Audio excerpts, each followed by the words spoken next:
someone's healed of a disease? Really mundane coincidences. Oh, interesting coincidences. What about in sports? When do they say it in sports? Miracle on ice. Oh, yeah, there you go. An underdog wins, these kinds of things. If you hang around with a bunch of young parents, which I certainly do, you'll also hear people say like, oh, like some people will be like, every flower is a miracle or every baby is a miracle. And so you'll hear people use miracle in a kind of a broad sense sometimes. You will hear, I think it's baseball players in particular have a problem with this. You can see this baseball player is like, well, when we wear our hats sideways on the top of our head, then a miracle occurs. And so you see this kind of thing happen. But I want to distinguish these more loose definitions of the word miracle with like the honest to God, like we're parting the Red Sea, like something is happening, something supernatural is happening. When we talk about miracles, I'm going to be focusing on this last one tonight. That's the idea. So to just give you all a kind of an outline for what we're going to go through, I was kind of prompted to on this to respond to the classic arguments against miracles from the Scottish philosopher David Hume. So we'll start talking about Hume's and his arguments against miracles, and then how they kind of entered the broader consciousness during the Enlightenment. Then we'll end up with a couple of other points that Hume makes about, not about do miracles happen, but whether you should ever believe them. Does that make sense? Do miracles happen? Should you believe them, right? So we'll start with do miracles happen, and then we'll start about whether you can believe them or not. A few years ago, I read this book called Hume's Abject Failure. You can kind of tell what the perspective of that book is, the argument against miracles.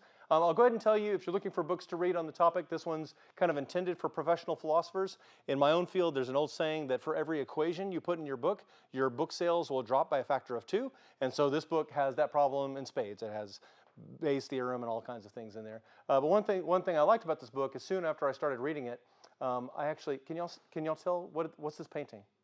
Can y'all tell what it is? Yeah, it's actually Lazarus, and I actually ran into the real painting. It's in the Kimball Art Museum in Fort Worth just a few months after I started reading that book. One of the things I like about this painting, I mean, it's from the 1300s, and the artist chose to include this guy who's like, I don't know, Lazarus. You know, the King James Version, actually, people warned Jesus. They said, Lord, he stinketh. And so this person's concerned that the Lazarus will stinketh. And so this is Lazarus being healed. That's an example of a miracle. Maybe a more accessible book for college students who are here today would be this one, Can a Scientist Believe in Miracles? This is from Ian Hutchinson at MIT. He's a physicist there. And then, of course, the classic book on this topic, and we will use a lot from this, is C.S. Lewis's book, Miracles. So I'll rely on Lewis quite a bit tonight. These are all good sources that if you want to move forward. So let's talk about Hume and miracles. First, I want to give you all a few different categories. Things happen every day and we say, oh, this happened by natural causes. This person who is 105 years old, they died of natural causes, right? We would say, when that person dies, we don't think like, oh, it must be murder. Things happen all the time, it rains, etc. But raining doesn't seem so strange, but you can imagine a circumstance like in the story of Elijah. Elijah actually, there's a drought and Elijah prays for rain. And that day it rains. So we would say like, well, okay. A skeptic might be like, it's just a coincidence. But we could also say, God arranged it. God providentially arranged it so that the drought would end, that it would rain on the day that Elijah prayed for it. And so Elijah prays for rain, and it does indeed rain. So this is what people would call providence, or perhaps a special providence, because it's in response to that prayer. Some of y'all mentioned healing. You may have even had this experience in your own life where people pray for someone in a church, and then that person gets better. And we say like, oh, right when we were praying for them, they got better. It's not clear whether anything strange happened or not, but it's the timing seems remarkable that someone unexpectedly was healed right in response to prayer. But then if Elijah prays not for rain, but for fire to rain down from the heaven, you would say like, okay, there's something different is going on here. Y'all see how different this category is from these categories. If you went into the university, into a class, and you said, this happens every day, they say yes. And you say, I prayed for rain and it rained. They'll be like, okay, maybe. But if you say, I called down fire from heaven, they would say like, oh, I don't know about that, right? This is going to get you in a lot more trouble in your science classes here in the university. And so I want to define, when I say miracle, I mean a miracle lies outside of the productive capacity of the natural world. Natural world can't do it. Whereas in this case, in the special providence case, like, well, the natural world can rain, but it just happened to rain at that precise place and time. So a miracle is something the natural world can't do. We'll define it that way, okay? Here's what Hume says about miracles. He says, a miracle is a violation of the laws of nature, and as firm and unalterable experience has established these laws, the proof against a miracle from the very nature of the fact is as entire as any argument from experience can be imagined. There must therefore be uniform experience against every miraculous event. So you see what he's getting at? Let's try to write out Hume's argument. This will seem like he's assuming his argument into existence, and he kind of is. So here's Hume in his silly hat, and here's the first verse. I have no idea why he's wearing that. But he says, a miracle is a violation of the laws of nature. The laws of nature are never violated, so therefore miracles never happen. Now, if you're in the room and you believe in miracles, you probably don't find that very convincing. But I do think you should at least be nervous enough to say, like, well, which one of those two premises is wrong? Was he wrong to define a miracle as a violation of the laws of nature? Or is he wrong to say that the laws of nature are never violated? You kind of have to decide which one of these you think is wrong. Go ahead and decide in your own mind. If you believe in miracles, which one of those two do you think is wrong? It may depend on how you define the laws of nature. It may depend on how you define a miracle. I'll try to provide some guidance as we go on that. Let's go to Hume's second version. Here, instead of just saying the laws of nature are never violated as a uniform rule, he tries to argue it from probability. He says, nothing is esteemed a miracle if it ever happened in the common course of nature. It's no miracle that a man seemingly in good health should die on a sudden, because such a kind of death, though more unusual than any other, has yet been frequently observed to happen. But it is a miracle that a dead man should come to life, because that has never been observed in any age or country. I hope you see that Hume has changed up the argument a little bit, because he's using words like frequently, observations, never observed. Here, Hume is much more talking about probability. He's saying, we observe that people who die stay dead. So it seems like the probability of a person who dies staying dead is very high. He's almost like kind of pointing at the scoreboard. So you can imagine you go to a football game and you see a score like this, 49-0. If someone says like, oh, this team scored, you'd be like, oh, wow, they hadn't scored at all. But you can imagine if this number is enormous, think about what death's score is. Death's score against humanity is in the trillions. And if someone says like, oh, the other team scored a point, you'd be like, I don't know, they've never scored a point before, and the other side has scored so many points. The probability of this team scoring a point is very low. One place it might show up also, there's a famous movie quote. Can anyone tell me, what movie is this? Okay, if you haven't seen this movie, you really owe it to yourself to see this movie. There's one part where Buttercup and Wesley go into the fire swamp. The fire swamp is a swamp, and it's full of a number of different unusual and unpleasant dangers. And Buttercup, as they enter, she says, we'll never survive. And Wesley says, nonsense. You're only saying that because no one ever has. Which, of course, is not much comfort to Buttercup. She's like, that's a good reason to be concerned. If no one has ever survived the fire swamp, then you should be concerned when you go in, right? That's the idea. So that's effective. So let's look at now how Hume has structured this. He says, we learn from experience that all A's are B's. All people are mortal. And there are no A's that are non-B's. There are no people that are not mortal. Thus, we form a presumptive law of nature that all A's are B's. The word presumptive is saying, like, as far as I know, all the probabilities seem to be pointing to the idea that there's a law of nature that all people are mortal. So then you say, a miracle is a violation of this presumptive law of nature, and experience confers a probability that approaches 1. You say, what's my certainty that all people are mortal? I mean, I don't have complete data, but like inductively, it seems like I'm getting really close to 1. So close to 1 that I'm going to treat it like it's 1. And so by induction, I'm going to approach 1. That's like saying every squirrel I've ever seen has a tail, every person I've ever seen eventually died, that sort of thing. What's ironic is in some of his other work, Hume is actually kind of down on induction. He's like, oh, induction, can you really say that things are going to be wet after it rains? And it's like, yes, I think you can. But here he says induction allows you to start working probabilistically. And so if the probability is that all people who die stay dead, then the probability of the miracle starts to approach 0. Let's think about whether we believe this or not. This is a slightly different form of the argument. One way you can think of it, all of you physics majors, you say, let's do some physics. This is a billiard table. Billiards are like pool, except boring somehow, I don't know. But it's a great place to test out some physics. So you line up your shot and you hit the ball, and if you hit the ball at the exact same place in the exact same way with the same force, and you say it goes off the table and Newtonian physics works, and it works every time. You keep doing the experiment, you do the experiment dozens of times, hundreds of times, thousands of times, and you say, Newtonian physics works. My probability that this ball is going to do what I think it's going to do approaches 1. That's the idea. This does have some troubles. It doesn't really leave room for the possibility of new experiences. If you say, all my experience is this, then you get new data, and you say, like, well, that doesn't fit with my experience, so I'm going to throw it out. That doesn't seem very scientific. One silly example of this is, well, can y'all tell me who's that guy? Does anyone know this Muppet? Dr. Bunsen Honeydew is one of the Muppets. He is perhaps less beloved than his lab assistant, who is Beaker. We all know Beaker. If you're a scientist or an engineer, you should know Beaker. I watched a lot of the Muppet Show when I was young, and Bunsen Honeydew, in this case, he had invented a gorilla detector. And he was like, my gorilla detector is excellent. It always detects gorillas. And in the sketch, he is killed by a gorilla. And as he's being killed by the gorilla, he says, well, I'm scientifically certain that I'm not being killed by a gorilla because, and he like explain, anyway, and he's killed by the gorilla, but it's because he didn't leave room for new data, new experiences. It seems unusual to say, like, I'm never going to admit any possibility of new data because I formed this law over here. And if new data comes in that defies that, I'm going to throw that data away. That doesn't really work.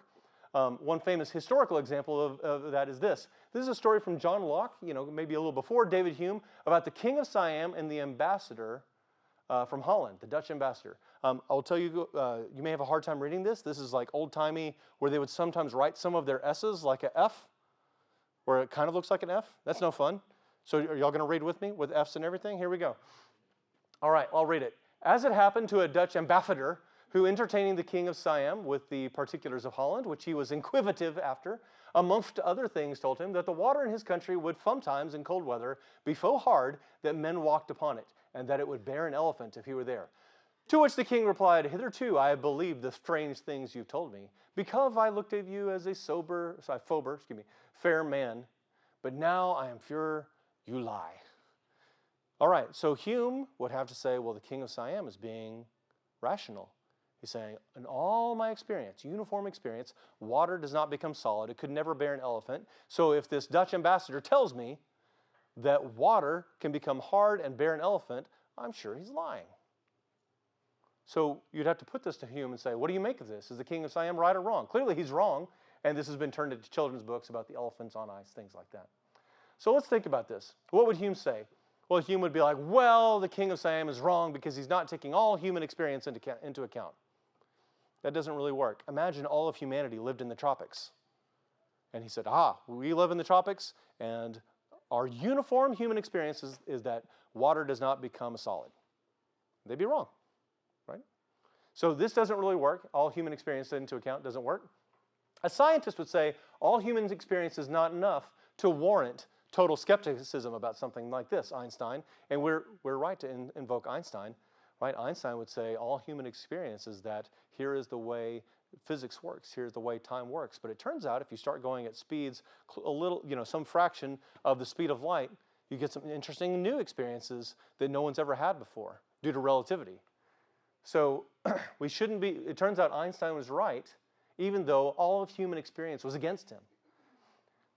So a scientist would actually say, well, the king is wrong because he's not recognizing that there's a different parameter that's changing, in his case, temperature.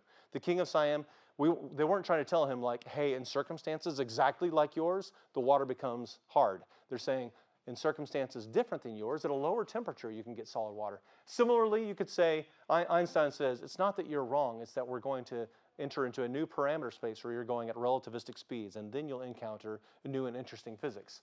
So that prior data is not broad enough to warrant skepticism because something has changed. Yes? Let's lock that example in because it's going to show up again later. So the king of Siam should be open to new experiences. And you can't just say, my uniform experience tells me that certain things don't happen, therefore they don't happen. We have to be open to new data. Okay. Let's keep that in mind as we move forward. We'll see how Hume was influential. It's unclear how much Hume caused these other changes in the way people thought versus how much he was carried along with it. I really think when you hear the phrase the Enlightenment, like this is a philosophical change that happened through the 1600s, 1700s, and on into the early 1800s, and it changed the way people thought about nature, the way they thought about science, the way they thought about God, and I'll try to explain how that works. Who's this guy? Isaac Newton. And Isaac Newton said, I'm going to combine your two least favorite subjects, Latin and math, and he put them together and wrote the Principia. And when he wrote the Principia, people were kind of amazed because it was like, oh, wow, these equations predict the motion of the planets. And they can explain the motion of a baseball or a rocket. And people said, these equations can predict the motion of everything. Everything. Everything. To the point that, like, if you know the starting conditions and you say, Newtonian physics, go, and you start calculating, you can predict exactly what's going to happen. You can tell where all the gears and everything will be tomorrow and the day after that and the day after that. They said, it all works perfectly and beautifully, a closed system, like a big machine. Yeah? And so people were really impressed with what Newton had done and became kind of obsessed with this idea that with Newtonian physics, you could predict everything that was going to happen. And so many of the intellectuals, they would use this language. They would talk about the world like it was a giant clock. They would say, la machine du monde, the machine of the world. And there was this famous encounter that happened between Napoleon and Laplace in the early 1800s. Laplace, famous mathematician and physicist. Some of you may have had the misfortune of doing a Laplace transform or something like that before. And he wrote this big book, and he wrote all this work, and he gives it to Napoleon, and Napoleon's like kind of flipping through it like, okay. Yeah, those are numbers, all right, and flips through. And but then Napoleon says to Laplace, I don't see God anywhere in your work. And Laplace responds, smoking, of course, je n'ai pas besoin de cette hypothèse, which, whatever. That means, I have no need of that hypothesis. So people have read this and they thought, oh, Laplace is an atheist. He thinks that God doesn't exist. But what he actually meant is he believed that God has nothing to do. He would be one of these people who says, God winds the clock up and then lets the clock go and steps away and doesn't interfere. So I think y'all probably know. What do we call this view? That God starts things off and then backs away and doesn't interfere. What would you call that view? Deism. Very good. A lot of the American founding fathers, right, that same time, late 1700s, early 1800s, they believed in deism. That's this idea that, yeah, there could be a God. God starts it off. God's the ground of morality and the ground of being and that sort of thing. But once everything gets started, he does not stick his fingers in and change things because Newtonian physics has to keep working and rule the day. So that's the idea. So the hypothesis he had in mind was not the existence of God, but rather divine intervention. God sticking his fingers in and changing something. So that's what we would call deism. A few years ago, Alan Lightman from MIT was one of our Trotter Prize winners. I got to talk to Dr. Lightman quite a bit. And here's a quote from Dr. Lightman. He says, science and God are compatible as long as the latter is content to stand on the sidelines once the universe has begun. I want you to realize what he's saying. He's effectively saying, like, if we allow for the possibility of God to stick his fingers in and change things, we kind of can't do science anymore. So the whole idea of deism is like, okay, God, sure, whatever. But God needs to let it go. Natural causes only, please no miracles along the way. Does that make sense? This is really where our particular judgment against miracles comes from, is because we're all children of the Enlightenment. So the argument you're going to hear against miracles is this. They'll say natural forces cannot cause a dead person to be resurrected. Science says so. I actually agree with this. Science does say that natural forces can't cause a dead person to be resurrected. Then premise 2 is that there are only natural forces in play, therefore a dead person cannot be resurrected. And so if you think, this is the argument against miracles, this doesn't seem very convincing. The reason it's all over the place is because we all make this assumption. We say, if I'm going to be a scientist, there's only natural forces at play. Maybe God exists, but he's not going to stick his fingers in and change anything. So what this should show you is when people say that Hume or the Enlightenment or science has proven that miracles are impossible, what they mean is, assuming there's only natural forces, miracles don't happen, which is not very convincing. So let's see if we can come up with a decent response, okay? So this is the premise we should doubt, that there are only natural forces in play. This is where C.S. Lewis enters the fray. Lewis rightly says, look, science describes the natural world. A miracle is not trying to describe a natural occurrence. It describes more than the natural world. Just like you could tell the king of Siam, you would say, I'm not trying to describe water becoming ice in your circumstance. I'm saying there's going to be a different circumstance. Something is different than it was before. And so he used that same illustration of billiards. I want you to kind of track with me here. So let's say that we actually set up the experiment. So I'm going to go to my billiards table here, set up my experiment. We've done this 1,000 times before. All right, here we go. There's my ball. I'm going to hit it with a certain force. It's going to go off that wall and then go over there.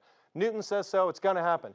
Here we go. Science predicts, hit the ball with this force. It's going to go over there. So I line up the shot, and I hit the ball, and then Julie reaches onto the table and grabs the ball.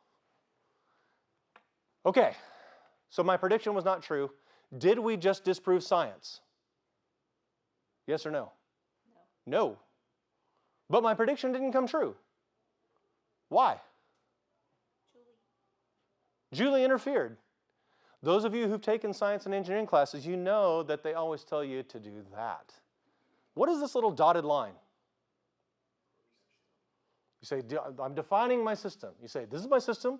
I assume that nothing outside the system is going to interfere. Assuming this is my system, then here are the equations that happen, and here's what's going to happen with the ball.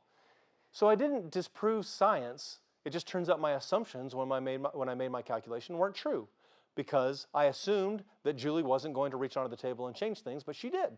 So that assumption was false. Science wasn't wrong. So just like we could really do this experiment, and we don't disprove science, in the same way, a miracle is God reaching from outside the table and changing something. So the way I would answer Hume is I would not define a miracle as a violation of the laws of nature. I would say when a miracle is happening, it means there's something additional. Someone from outside the table is changing something, and that's supernatural. That's really important, and I think it helps to answer a lot of these concerns about miracles. Here's a good example. This person says, modern cell biology has radically undermined the credibility of the virgin birth because it would require God's making a Y chromosome out of nothing in Mary's ovum. All right, Christians in the audience, do you find that worrisome? Why? Why is it not worrisome? God can do it, right? Do you see that this person is coming from an enlightenment point of view that assumes that God is not going to reach in and do something like that? In fact, this person, they might be okay with the idea of providence, the idea that like, well, maybe God will arrange it where, it rains on a certain day or a certain person gets better from their disease because that kind of comports with science. But the idea of making a Y chromosome out of nothing, no, we had a deal, God. You create the world and then walk away. You're not allowed to reach in and do something like that. But if you come from a Christian perspective, this idea of God creating a Y chromosome out of nothing is really not so worrisome. We'd say, yeah, God can do that, absolutely. The real reason they're bothered is they think like, oh, now we're back to our same problem. If I allow miracles to happen, then now I can't do science. Right? Now I'm in the same situation as Beaker. Beaker has all these horrible problems happen to him during his experiments. Imagine I go to my lab on the 6th floor of Jackie Brown over there, and we have an experiment, I get weird data, and I say, God messed with us again today. God hates us, and he's messing with our experiments for fun. So from a Christian point of view, we can say that doesn't happen because these miracles aren't random. God's not capricious. He doesn't send miracles to mess up your experiment for fun. In fact, Christians actually believe that miracles have a religious context. God doesn't just say, and tomorrow one of your socks is going to disappear and go to Narnia for no reason. Like, God doesn't do things like that, because when miracles happen in a Christian context, it's always, the Bible actually calls them signs and wonders. It means the miracle happens for a reason. So think about that. If Jesus feeds the 5,000, not everybody doesn't just say, yay, we all ate today. Yay for bread and fish. They say like, oh, this means something. This is a sign of who Jesus is. So the miracle is not just yay miracle. It is pointing to a larger religious truth. And that's what I mean when I say miracles have a religious context. And that's also why I can rest easy knowing that God's not going to mess up my experiment for fun tomorrow. So it still allows me to be a scientist even though I allow for the possibility of miracles. That's the idea. So I told you a moment ago, miracles are not violations of nature. It means something from outside nature is reached in. But look at this. Look at these three categories. I said things happen on their own, and then maybe sometimes God arranges things special, and maybe sometimes God does miracles. No one really said anything, but do y'all realize that when I even put up this diagram, I'm already buying into an enlightenment view? Just by saying like, God set up the world and it goes on its own. That is an enlightenment deistic view. The Bible doesn't necessarily say that. Maybe we're wrong to talk about nature doing things on its own.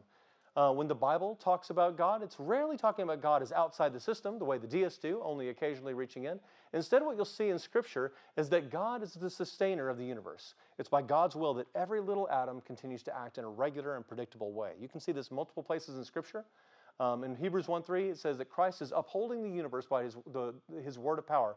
When Paul is in Athens in Acts 17, he says, in him we live and move and have our being. And so you have to think like, how do I know? I mean, this is going to be gross, but like, you could think like, what if I wake up tomorrow and the electrons in my hand like don't obey and like my hand falls apart tomorrow morning? That's a vivid thought, but I'm not really worried about it because I believe that the laws of physics, the electrons in my hand, they all obey natural, regular, orderly laws because God sustains it and God wants them to obey those orderly laws so that we can make our way through the world and be able to do things like science. Instead of thinking of God as creating the world and stepping away, we should think of God as sustaining every last electron in your body. This actually is what makes science possible, and this is the reason so many of those scientific pioneers were believers in God. They said, God made the universe. The reason things obey these orderly mathematical laws and are predictable is because God wanted us to understand. God wanted us to be able to predict. So instead of just thinking about natural causes, we can say God providentially orders and sustains the natural world. We can look for cases where we can say God is acting through a special providence, perhaps in answer to prayer, and we can even look for the possibility of miracles. But we shouldn't say there's this part of the world over here that just runs on its own. That's not necessarily biblical. That's a corrective to the deists. Okay, good. You can actually see Jesus speaks in this way. When he thinks about these, rain coming by natural causes, Jesus says God causes his sun to rise on the evil and the good and sends rain on the righteous and unrighteous. So Jesus thinks in these kind of terms, not natural causes, but God's providential ordering of the world, including rain. Okay, I'm going to transition now. Let's just pause for a moment. Now we're going to transition not to the possibility of miracles happening, but whether you could believe them. David Hume himself kind of admitted, like he may be in this zone, where he'd be like, all right, fine. Maybe miracles can happen, but you're never justified in believing that it could happen. So here's Hume's argument why you should not believe that miracles happen. He basically says, in any time someone says, a miracle happened, you have to think, well, what's the probability that they are in error? Either by lying to you or by being confused or whatever. There's some probability that they're wrong, they're in an error, and it seems like that probability is higher than the probability that you actually have a miracle. So therefore, no matter what report of a miracle you get, you should believe that they're in error. That's his argument. Here's what Hume says against that point. He says, when anyone tells me that he saw a dead man restored to life, I immediately consider with myself whether it be more probable that this person should either deceive or be deceived, or that the fact he relates should have really happened. I weigh the one miracle against the other, and according to the superiority which I discover, I pronounce my decision and always reject the greater miracle. You see what he's saying? It's like, whichever is less probable, I'm going to reject that one because it's a bigger miracle. And so he'd say, which is a bigger miracle, that someone was raised to life or that someone lied? Seems like a bigger miracle that someone was raised from the dead. And so that's why he would reject something like the resurrection. Okay? This actually shows up even in like ancient Rome. I know this is hard to believe. Cato was a politician in ancient Rome who was known for being really truthful and reliable. A politician who was really truthful and reliable. I know that's hard to believe, but that's actually what the Romans would say. And so they'd say things like this, like, I would not believe such a thing even if it were told me by Cato himself. What they mean is, if someone tells you something unbelievable, you would say, if Cato himself, the most truthful person out there, told me, I still think it's more likely that he's in error than that the thing happened. That's what they mean. So this kind of thinking has been around for a long time. Hume uses this interesting marble definition, and here's the way he sets it up. He says, I have a jar of marbles, and one of the marbles is painted specially to look like the earth. And then I asked Julie, reach your hand into the jar and pull out a marble. And she reaches into the jar and she pulls out the marble, and I'm not looking at her. I'm not going to look. And Julie says, oh, I pulled out the earth marble. And I say, really? And I'd have to think, like, did she really pull out the earth marble? If it was like 1 out of 10, I'd be like, yeah, that happens. If it was a 1 out of 100, I'd be like, good grief, that's kind of shocking that she pulled out that one special marble. If it was 1 out of 1,000, you see, as the number goes up, the more shocked I am that Julie pulled it out. And actually, eventually that number would get so big that I might think, like, there's no way you pulled that thing out of the jar, Julie. I would not believe her. Even though I think she's very trustworthy, the odds are so against it because N's so big. You'd say, how big would N have to be for you to disbelieve the witness who reports that they pulled out the marble? And maybe I think, well, maybe that witness is not credible. So that's what Hume says. He says N is big because death is undefeated, and so if someone tells you they pulled out that marble, then you shouldn't believe them. Right? He says the blue marble is a miracle, and N is huge, so therefore you shouldn't believe the miracle, because it's always going to be more likely that the witness is in some kind of error than that the miracle actually occurred. So let's try to answer this. There's a few different things you could say. One is like, what if everybody else in the room said, no, really, there really is a blue marble? Now I have to think like, oh, the probability of error is going down. Like, unless you have all conspired against me to lie to me about this marble, I'd have to come up with some like giant conspiracy theory to explain like why so many witnesses are telling me this thing that I don't believe to be true. The other thing you can think about is, do you know that like Hume's phrasing it this way? He's like, oh, a miracle means you're grabbing something out of the jar randomly. That's not what a miracle claim is. We don't say, oh, this randomly happened. It would instead be saying, no, something is different. This is not random. This happened for a reason. Something supernatural is going on. So that means that I no longer am just treating it as a claim that, oh, I randomly picked out that special marble. That's not the claim. A miracle is not saying, I randomly did this amazing thing. It's saying this is not random. God is involved. Okay? That's the claim. So we shouldn't say that we know pure miracles because we actually don't know. If God's involved, then it's no longer just a probability argument. Okay? Now this last point, Hume says, all right, fine. And here's the point where I actually think Hume is right. And this is going to be a little harder to hear. I want y'all to think carefully about this.